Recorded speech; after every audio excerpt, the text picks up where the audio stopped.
How to clear app data on iPhone. Let's get started. First, launch your Settings app.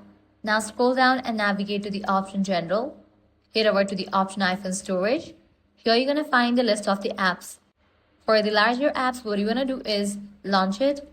Click on the option Offload app. Click on Offload app. This will clear cache and cookies of the app. Now click on Reinstall app. This will help you free up some space.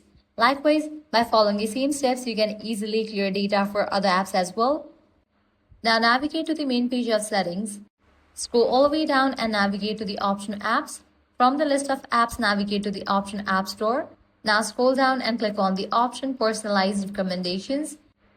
Now over here, you're going to find this option, Clear App Usage Data. Click on that. Click on the option Clear App Usage Data. This will clear up some space in your device, and that's it. This way you can easily clear app data on iPhone. If this guide helped you out, do not forget to like, share and subscribe.